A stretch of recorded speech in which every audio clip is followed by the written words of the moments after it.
इस ड्रामा के last second part में वेलकम बैक। सो बिना देरी के लेट्स बिगिन। इसकी स्टार्टिंग सबसे पहले नानाम और नीथान से होती है। नानाम नीथान को लेकर जाता है। यहाँ पे नीथान नानाम से कहती है कि मैंने तुम्हें ढूंढ लिया, सो अब तुम्हें मेरी एक हेल्प करनी पड़ेगी। इतने में एक पीछे से लड़की आकर नानाम को आवाज़ लगाती है। तभी वो कहती है कि ये कौन है। तभी नानाम कह देता है कि ये मेरी सिस्टर है। इसके बाद उस लड़की से बात करने लगता है और कहता है कि कि मेरी सिस्टर की हालत बहुत ही ज़्यादा ख़राब है। वो मुझसे पैसे लेने के लिए यहाँ पर आई थी। एंड अगर तुम्हारा काम हो गया है तो क्या तुम मुझे कुछ पैसे दे सकती हो। इतना कहकर वो लड़की वहाँ से चली जाती है और नानम का काम ख़त्म हो जाता है, बिकॉज उसे उस लड़की से पीछे छुड़ाना था। तभी नीथान उससे कहती है कि अगर तुम्हें पीछा ही छुड़ाना था तो तुम मुझसे डायरेक्ट नहीं कह सकते थे। नानम कहता है कि नहीं, कि बिकॉज लोगों को सच सुनना बिल्कुल पसंद नहीं है, इसीलिए झूठ बोलकर रफा दफा करो, इट्स बेटर चॉइस। मैं तुम्हें जितने चाहे उतने पैसे ऑफर कर सकती हूँ, सो उसके लिए तुम्हें मेरा फेक बॉयफ्रेंड बनना पड़ेगा। नानाम कहता है कि जितने चाहो उतने। नीतान कहती है कि ऑफ कोर्स। उसके बाद नानाम कहता है कि ठीक है, तुम्हें जितने पैसे मिलेंगे उसका 45% मेरा। नीतान कहती है कि ओ ये कुछ ज़्यादा नहीं है। नानाम कहता है कि तुम्हें हेल्प चाहिए या नहीं। नीतान झूठ नहीं बोल सकती बिकॉज वो एक पिनोकियो है। इसके बाद क्या, उसे ये डील एक्सेप्ट करनी पड़ती है। उसके बाद वो नानाम को लेकर अपने पेरेंट्स से मिलने के लिए जाती है, बट उसके डैड बहुत ही ज़्यादा सस्पिशियस थे। वो नानाम पर यकीन नहीं करते, पर नानाम उनकी सारी बातों को दरअसल काउंटर अटैक कर देता है, जिसके बाद डैड को कोई भी फ्लॉ नहीं दिखता और कहते हैं कि ठीक है, अगर तुम्हें नीथान से इतना ही प्यार है तो एंगेजमेंट क्यों नहीं कर लेते हो। नानम कहता है कि ऑफ कोर्स, क्यों ना, कुछ दिनों बाद ही कर लेते हैं। उसके बाद डैड को बड़ा शौक लगता है कि ये बंदा ज़रूर सीरियस है। नीतान कह देती है कि तुम्हें इतनी जल्दी क्या है। नानम कहता है कि तुम्हें लगता है कि सब कुछ बर्बाद होने दूंगा मैं, और हाँ एंगेजमेंट कर लेते हैं और मैं चाहता हूँ कि नीतान और हम दोनों साथ रहना स्टार्ट करें। नीतान के डैड को अच्छे से यकीन दिलाने के लिए नाना वो नीतान साथ रहना स्टार्ट करते हैं। नीतान साथ घर का सारा काम करती है और नाना उसके लिए कुक करता है। इनकी यहाँ से डेटिंग लाइफ स्टार्ट हो जाती है। नाम वाइपर के नाम से फेमस है, तो वो अपनी फीलिंग्स किसी के साथ शेयर नहीं करता, ना ही वो किसी से सच बोलता है। पर नीथान के साथ रहने के बाद, उसे थोड़ा अटैचमेंट होने के बाद, नाम उसके सामने थोड़ी बहुत अपनी दिल की बातें करना स्टार्ट कर देता है। नीथान भी उसे कंसोल करती है, बिकॉज उसे पता है कि नान का डार्क पास शायद उसे जीने नहीं देगा। यहीं पर हम द जंगल के सारे लोगों को देखते हैं, जो कि नानाम से कह रहे होते हैं कि भाई कोई बंदी पसंद आ गई क्या। नानाम ये मानने को तैयार नहीं था कि उस जैसा इंसान किसी को प्यार कर सकता है। वो कह देता है कि नहीं यार, मुझ जैसा इंसान किसे प्यार करेगा। ये सभी लोग बैट लगाते हैं कि देख लेना, तुम प्यार में तो पड़ोगे। एंड नानाम को भी जल्दी ही रियलाइज़ हो जाता है कि वो सच में नीथान को प्यार करता है। लेकिन उसका ट्विन ब्रदर नानफा, जो कि ये सब कुछ बिल्कुल नहीं चाहता, उसके हिसाब से उसका ब्रदर किसी लड़के से प्यार कैसे कर सकता है। वो नहीं चाहता कि उसका ब्रदर हर्ट हो जाए, और इसके बाद वो एक ट्रिक चलता है। प्लाट और जैसे ही नानफा को ढूंढने के लिए आती है, मतलब नानम को ढूंढने के लिए, वो सीधा उसे रूफटॉप पर भिजवा देता है, जहाँ पर नानम अपने प्यार का इजहार निथान से कर रहा था, बिल्कुल होल हार्टेडली। यहाँ पे नीथान भी उसे एक्सेप्ट कर ही लेती है। लेकिन प्लाडो जाकर उसे बता देती है कि सुनो, ये बंदा एकदम झूठा है, इस पर बिल्कुल भी यकीन नहीं करना। नाना वाज लाइक कि बहन तुम कौन हो।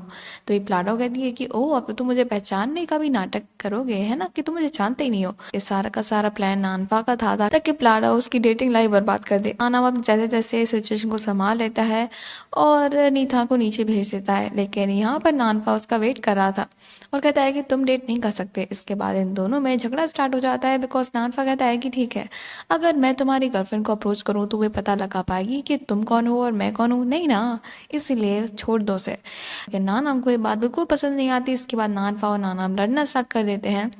बंदूक भी बाहर निकल आती है और गलती से नानफा नानाम को शूट कर देता है। यहाँ पर ताजंगल के सारे लोग आ जाते हैं, पर इन्हें कोई भी नहीं रोक पाता। इसके बाद अगले दिन सेरेमनी होने वाली थी और नानफा नानम बनकर उसे अटेंड करता है, पर नीथान उसे देखकर ही समझ आती है कि ये नानम नहीं है। यहीं पर नानम भी हॉस्पिटल से भागते हुए सेरेमनी को अटेंड करने के लिए आता है और नीथान से होल हार्टेडली फिर से प्रपोज करता है और उसे रिंग पहना देता है। नानफा को भी समझ में आ जाता है कि उसके ब्रदर को अब उसकी असली डेटिंग लाइफ, उसका असली प्यार मिल गया है, सो वो अपनी नाक इसमें घुसेड़ना बंद कर दे। और वो भी नीथान को एक्सेप्ट कर लेता है और इन दो ब्रदर का झगड़ा यहीं पर खत्म हो जाता है। क्लाडो को देखते हैं, जो कि अभी भी छानबीन कर रही होती है। उसके बाद नानफा आकर सब कुछ बता देता है कि जिससे वो मिली थी वो उसका ट्विन ब्रदर था, वो नहीं। क्लाडो को भी ट्विन ब्रदर्स की सच्चाई पता चल गई होती है। उसे पता था कि नाना में सब कुछ क्या है, नानफा इनोसेंट है। फिर उसे लगता है कि शायद कुछ तो रह गया है। तभी नानफा कहता है कि ठीक है, तुम्हारी कज़िन ख्वेता का केस तुम्हारे साथ सुलझाने के लिए तैयार हूँ। इसके बाद प्लाडो उसकी हेल्प एक्सेप्ट कर लेती है बिकॉज वो इतने दिनों से मिस इंटरप्रेट करती आई है। उसके बाद प्लाडो और नानफा एक साथ काम करना स्टार्ट कर देते हैं। धीरे धीरे इन्हें बहुत सारे क्लू मिलते हैं और लास्ट में आकर प्लाडो को पता चलता है कि जिसे वो ढूंढ रही थी, वो जो कि उसकी कज़न की मौत का कारण बना है, वो कोई और नहीं बल्कि उसका खुद का फ्रेंड है।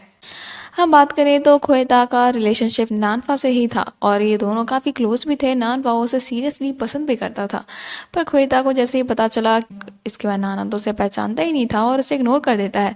ख्वेता को लगता है कि शायद नानफा उसके साथ खेल रहा है और उसके बाद उससे ब्रेकअप कर लेती है। आफ्टर दैट वो अपने फ्रेंड के साथ फॉल इन लव हो जाती है और प्रेग्नेंट भी हो जाती है। जैसे अपने फ्रेंड को सारी सच्चाई बताती है, वो उसके साथ रिलेशनशिप में रहने का नाटक करता है, बट फिर उसे कह देता है कि इट्स ओवर और प्रेशर में आकर ख्वेता सुसाइड कर लेती है। मानो को ये सारी सच्चाई पता चल जाती है और उसके बाद वो अपने फ्रेंड को ट्रिक कर कर सब कुछ कबूल करने के लिए फोर्स करती है और बंदा सब कुछ सच बोल देता है और आफ्टर दैट उसे जेल भिजवा देती है।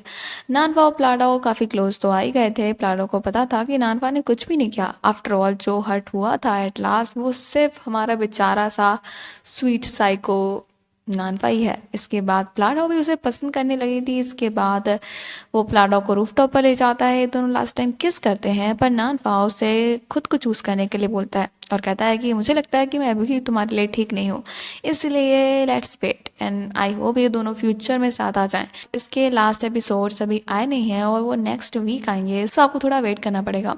बाय द वे, इनकी स्टोरी तो ख़त्म हो जाती है, बट नेक्स्ट स्टोरी हमारी पाइन एंड आयरन की स्टार्ट होती है। आयरन पाइन को बहुत ही ज़्यादा पसंद करती है, बट पाइन के दिल में कोई और ही है। वो आयरन को सिर्फ और सिर्फ एज ए सिस्टर ट्रीट करता है। यहीं पर हम हैक को देखते हैं जो कि आयरन को पसंद करता है, बट इन दोनों का लव ट्रायंगल कभी पूरा होने वाला ही नहीं है बिकॉज आयरन जितनी पागल है पाइन के पीछे, उतना कोई ही हो।